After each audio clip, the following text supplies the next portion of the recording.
Your hand moves before your mind decides. You feel it right now, maybe. A faint pull toward the phone in your pocket. You didn't choose that pull. Something older than you chose it first. Here's the strange part. You already know checking your phone rarely gives you anything worth the interruption. Another notification, another headline, another few seconds gone. And yet, you check it anyway. Sometimes 40, 60, 80 times a day. That's not a willpower problem. That's a survival system running exactly as designed, just pointed at the wrong target. To understand why, you have to go back, not to the invention of the smartphone, but to the plains and forests where your ancestors spent almost their entire history.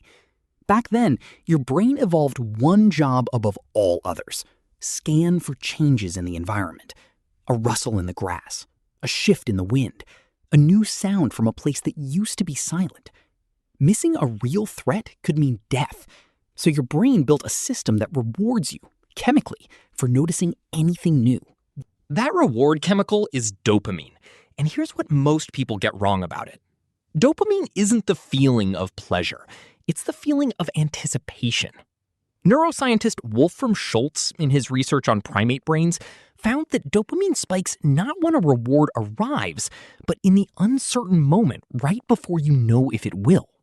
Your brain lit up more from the maybe than from the yes. Now, hold that thought, because it explains almost everything about your phone. Every time you unlock the screen, you don't know what's waiting. Maybe it's nothing. Maybe it's a message that changes your whole day. That uncertainty is the exact mechanism your ancestors' brains used to survive in unpredictable terrain, and it is the exact mechanism app designers use to keep you scrolling. Psychologist B.F. Skinner discovered this decades before smartphones existed. He found that animals who receive rewards unpredictably, not on a fixed schedule, pull the lever more, not less. He called it a variable ratio reinforcement schedule. Your phone runs on that same schedule. You just call it a feed. Why does a rustle in the grass and a notification sound feel so similar to your nervous system? Because your brain doesn't have a separate category for digital information. It has one category: information that might matter. Anything new gets flagged as potentially important, and your attention gets pulled toward it automatically, before conscious thought even has a chance to weigh in. There's a deeper layer here, too. For most of human history, your ancestors lived in small groups where social information was survival information. Knowing who was upset with you, who was gaining status, who might exclude you from the group, that knowledge kept you fed and protected. Anthropologist Robin Dunbar has argued that human brain size itself scaled with the demands of tracking these social relationships. Being socially informed wasn't a luxury. It was a matter of life and death. So when a notification tells you someone liked your post, commented on your photo, or replied to your message, your brain doesn't process it as a small digital event. It processes it as tribal information. Someone in your extended group has reacted to you. That matters at a level far beneath your conscious reasoning. Put those two systems together, the reward system built on uncertainty and the social system built on tribal belonging, and you get a device that speaks directly to instincts tens of thousands of years old. Your phone isn't hijacking a broken brain. It's using a perfectly healthy one exactly the way it evolved to work. Here's where it gets uncomfortable. Researcher Trevor Harley and others studying phone use found that many people check their phones not because they expect something good, but because the discomfort of not knowing has become intolerable.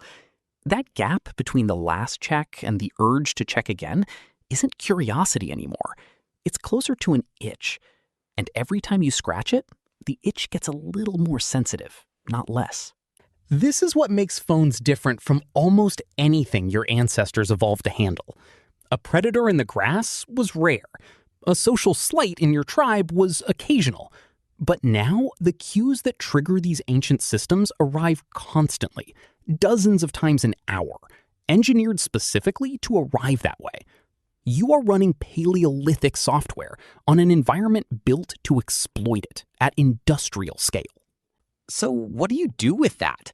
You can't turn off millions of years of evolution, but you can change what feeds it.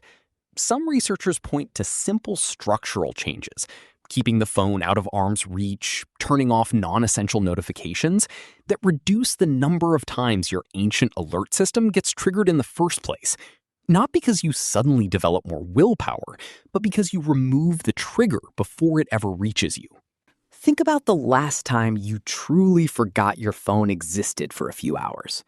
Maybe on a hike, maybe deep in a conversation, maybe absorbed in something with your hands. Notice how quiet your mind felt. That quiet wasn't emptiness. That was your ancient alert system finally getting to rest because nothing new demanded its attention.